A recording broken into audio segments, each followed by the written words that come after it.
Yes, just 3 days to get me down to 18 handicap. Let's go.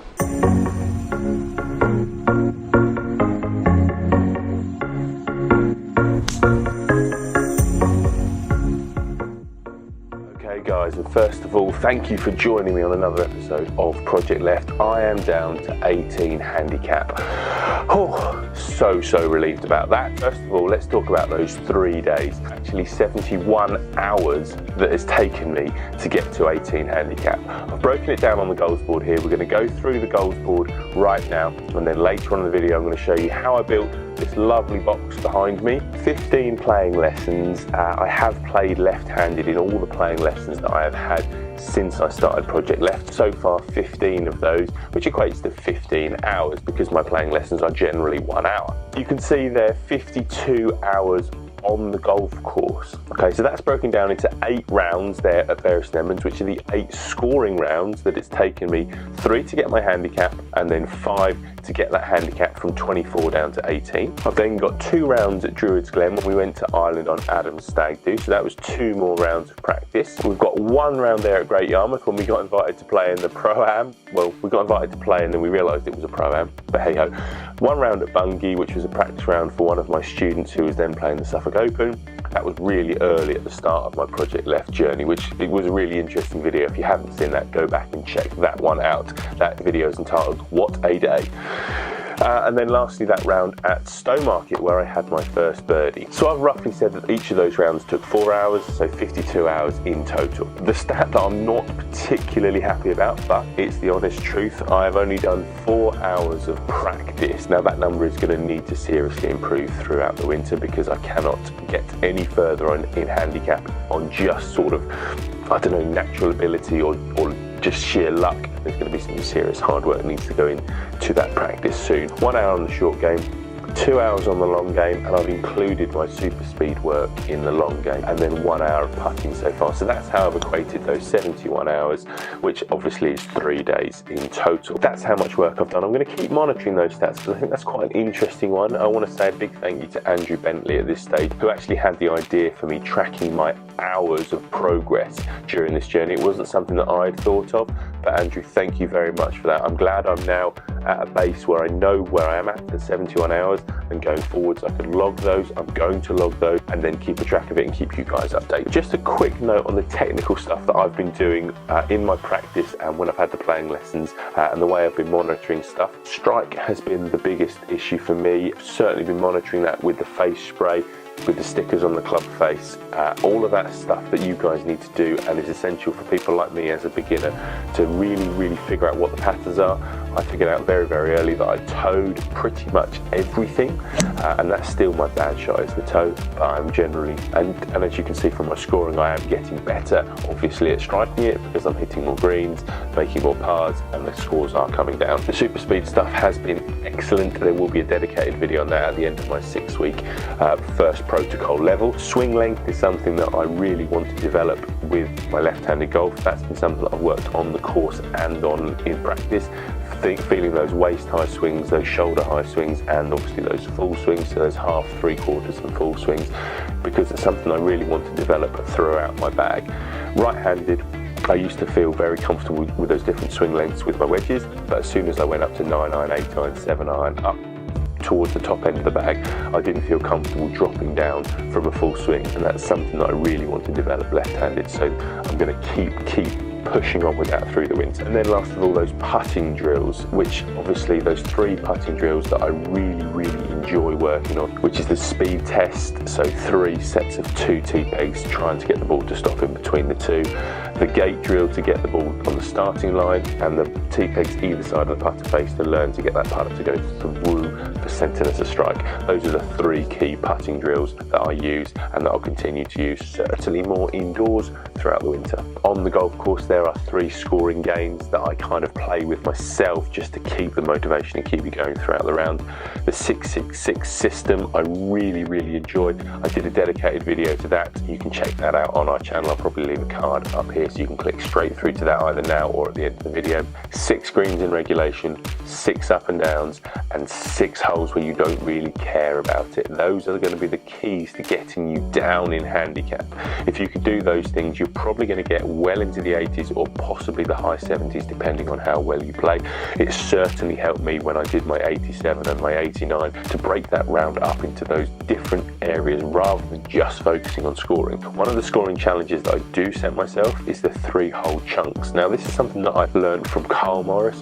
He's a very prominent sports psychologist. I've heard him speak a couple of times. I've got his audio books. 3-hole system is really good, and what I try to do is I break the round up into 3-hole chunks, and for each 3 holes I try to better my handicap by 1. If I don't do it, doesn't matter. If I do it by better, doesn't matter, because the next 3 holes I'm going to try and beat it by 1. Don't worry about it, the next 3 holes I'm going to try and beat it by 1. Whatever happens, I reset after 3 holes and try and beat my handicap by 1 shot on those 3 holes. And if I keep doing that throughout the round, obviously I'm going to be 6 better than my handicap. And also it allows me sometimes to have a couple over or a couple better, and what happens is, rather than going from 9 holes, where am I?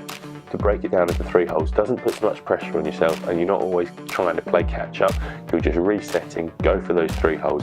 If it's something you haven't tried, I really recommend trying that 3-hole method. The last one there is the eclectic score. Now, if you don't know what eclectic score is, basically what it's doing is you're going to keep your scorecard every time you play.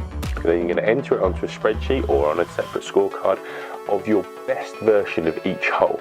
Okay, so my eclectic score after 8 rounds at Bury St Edmunds is a gross 74. Now, you all know that I haven't had any birdies at Bury St Edmunds yet, so that 74 means I've had 16 pars and 2 bogeys. The 2 holes that I've had those bogeys on are ironically stroke index 1 and 2, which is quite ironic really, because I have been above 18 handicap and I haven't managed to pass stroke index 1 or stroke index 2 yet. They're both well over 450 yard par 4s, and I'm going to need to hit 2 very good shots or get up and down from probably 30, 40, 50 yards to make that par, which means that they are difficult holes. That's something that I'm going to have to try and do going forwards if I want to keep getting those 3 points that's going to keep getting that handicap down. But it's going to be a long time before I don't get a shot on stroke index 1 or 2. So yeah, long way to go on that one. But it would be nice if in the next few months I could get that score under par. It would mean obviously I have to make at least 3 birdies from where I am now, or 2 pars on those stroke index 1 and 2. But it's something to aim for. If you struggle with the whole pressure of each scorecard, it's quite interesting to do that, because I've scored all of those scores on all those holes. So if I played all those holes that well, I would shoot 74 and I would play to a 2 handicap, and I've done all of those. Obviously I know that that's not going to happen in a single round of golf, but for your confidence and for your belief, I know that I've done that on those holes. I've got it written down, I've got it on my spreadsheet, and that means that I know that in the future, if I could just repeat a third of that round, suddenly that handicap will keep coming down. And lastly, the successes. Now obviously the 87 gross is my best success. That is my pinnacle that I set myself. That is my personal best at the moment, and it would be lovely to get that down. 85 and then 82 are probably my next 2 scoring goals in terms of totals, but the way I try and score is that I just play, add it up and see what happens.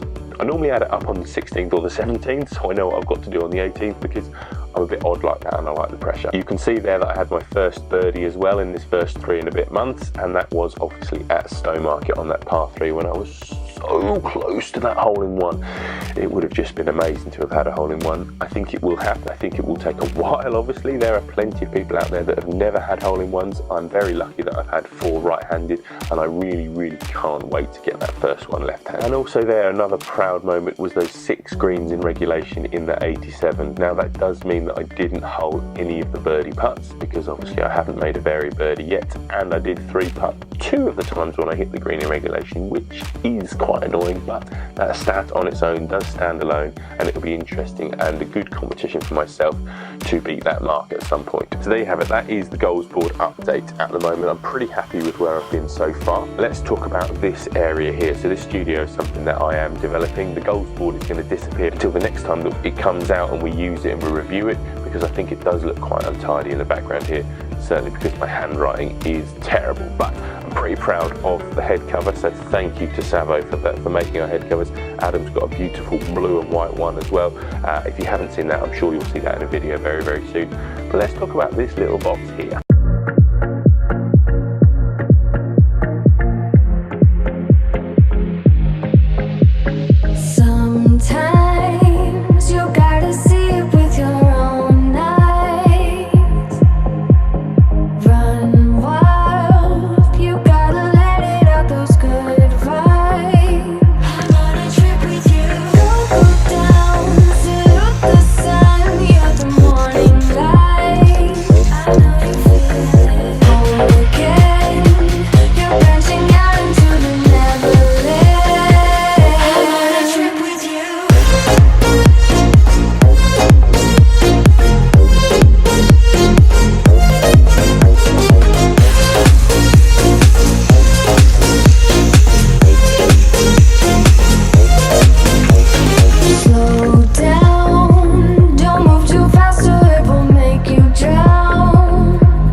there you have it, a little bit of DIY from someone that is not very good at DIY. I'm really happy with my light box.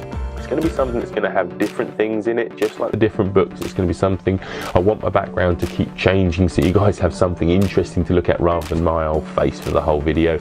At the moment, I've got a dozen wrapped Dunlop 65s in there, which are brilliant. I'm so happy that I've got these. They're all wrapped up. I've wrapped them in cling film to try and keep them airtight while they sit in that box. And I think it's quite a nice little display. There will be different things. I've got a few ideas of things to go in there. And obviously I've got a couple of the Projectleft tea pegs in there as well. So keep commenting who you want me to send those Projectleft tea pegs to. I've probably got a list about this long at the moment. I reckon I've got enough to send about a list of this long. So yeah, keep those suggestions for who I should be sending those tea pegs to coming. So there we have it, guys. That is another episode of Projectleft. Hopefully you do feel like you are up to date. Here we are in November. Winter is about to come. Handicap is down to 18 and I'm looking forward to getting that handicap down even further. Next Wednesday, Adam and I are going to film another course vlog. We don't know where we're going to film yet, so if any of you guys fancy a game with us next Wednesday and you're free, let me know in the comments below. We'll try and get over to you depending where you are in the country. It would be really good to have one of our subscribers or two of our subscribers along for the ride for our next course vlog. Very rare that Adam and I get a day off together, so we are going to go and play somewhere next Wednesday. I'm not going to keep you guys any longer. Thank you if you have stuck around to the end here. Give me a comment down below if you have stayed to the end. Really, really appreciate it. If you do enjoy the content that Adam and I do, Adam's Project Win videos, he's got a couple coming up that are really, really good. It's been a really fun morning filming some content with him the other day. Project Win is looking really, really good at the moment, and hopefully some really good information for you guys as well. Hit that like button, hit the subscribe button, hit the share button if you do enjoy Projectleft. Comment below with anything that we've said in this video. All your feedback is absolutely vital to us. It's really welcomed, and we'll see you down here on PGA Live 365 next time. Right, ending is this, isn't it, nowadays?